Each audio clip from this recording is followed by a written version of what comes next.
Good morning, YouTube.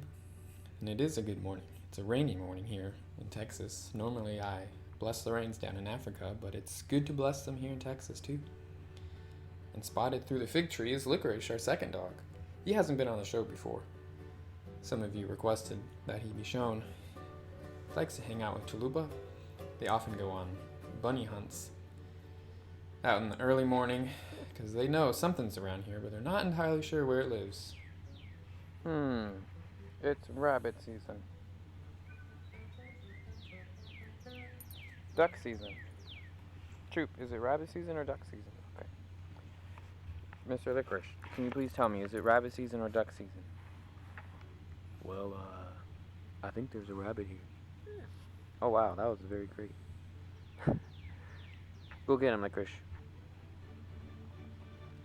Anyway, So today we are going to go through the process of preparing a single piece of wood for joinery.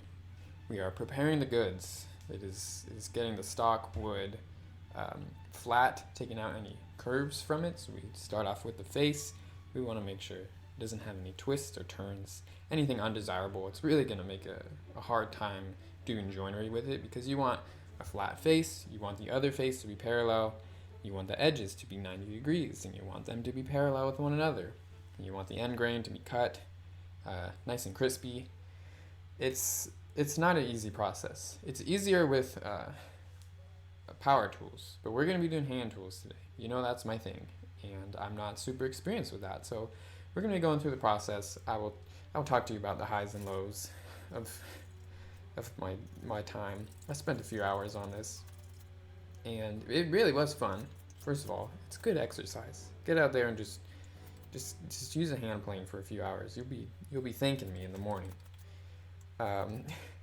It's on the reference faces. Those are the first faces that you make. You can choose how deep you want to go, how much time you want to spend on it.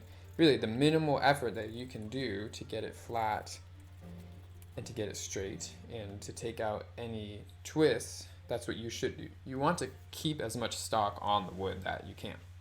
See there, I've marked my face mark, and then I realized I forgot to do the check for twist this entire time. Those are called winding sticks. Well, they're just sticks. You can call them sticks. But when you use them like that, they're winding sticks. You put them at the opposite ends and see. You take a step back and look.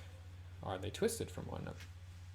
From there, we're moving on to the edge. And just like the first face, when we make this first edge, we can take off as much or as little as we want, just so long as it will be 90 degrees to your reference face.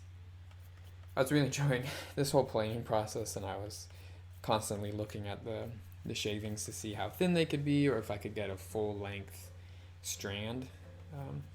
That's common, but not entirely for me. It's hard to get. But there you go, look at that, a square on the reference face, okay, and then I'm looking at this reference edge, and it is beautiful. It's perfect, okay? So I'm going to mark that with the edge mark, which you don't see. But now I'm going to the opposite sides. You could do the opposite face first if you wanted to. Well, I'm doing the opposite edge because I wanted to.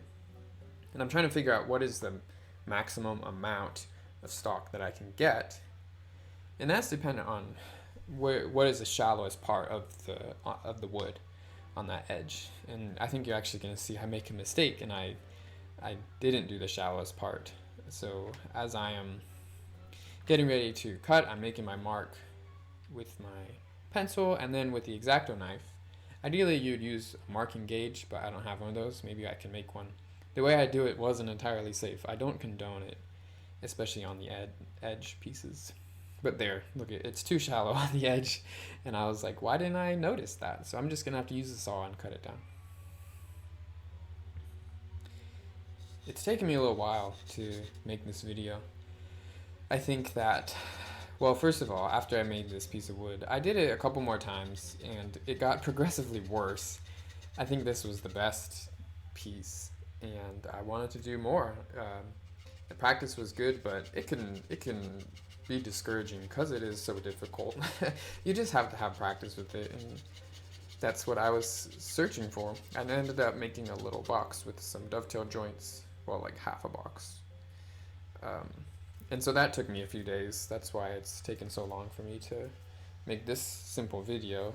There's really not much to it in this video. It's just me practicing. But I really enjoyed the opportunity because I haven't really tried to prepare this before. Not in the way of like, I'm really going to spend a lot of time on it. I'm really going to use the marking knife and try and get down to the line. And I'm not going to accept any poor tolerances or anything. Towards the end, I really was slacking. I was just getting fed up with how long it was taking or whatever. But I know that as I practice more in the future, it's going to get better. And this is the last, see, this was the trickiest part. See, now I'm measuring from the reference face. We're going to do the opposite face. And I'm seeing like how much material can I keep, like how thick can the board be.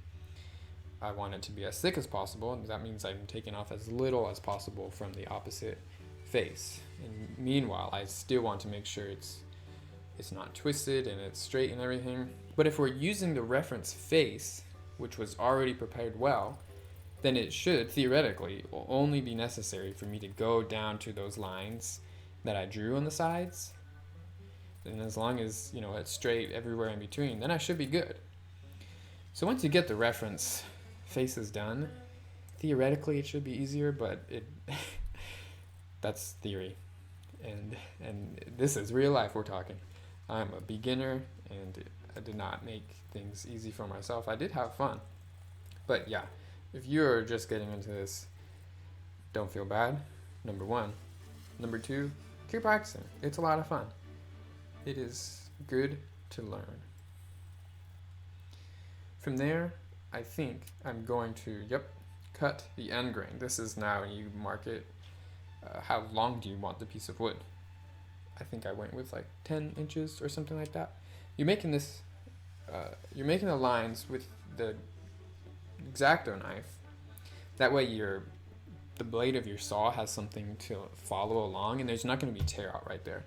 When you mark the end, or when you mark the grain with the knife, it digs into it a little bit, so when the saw goes through it, it's not going to pull out these big like splinters on the other side. And this, YouTube, okay, this is the best cut with a saw I've ever made in my life. It just, I've never experienced that before. I'm probably shouting for joy in the actual audio, but I'm not going to let you hear that. It was really enjoyable, and yep, the other side didn't go as well, and neither did the other boards.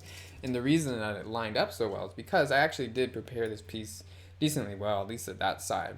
When you use the square and you make a mark all the way around using just reference faces, it should line up, it should line up perfectly. On the other times that I did it, it didn't line up as well, so my cut is kind of like, ooh, it's off. But this one went really well, and I planed down the end grain. Okay, look, there we go. Fast forward a few days, half a week, that is the finished little box thing that is now sitting on my desk. And there's Licorice. I'm glad you guys got to come along for this video. Go out and practice, use some hand tools. It's a lot of fun.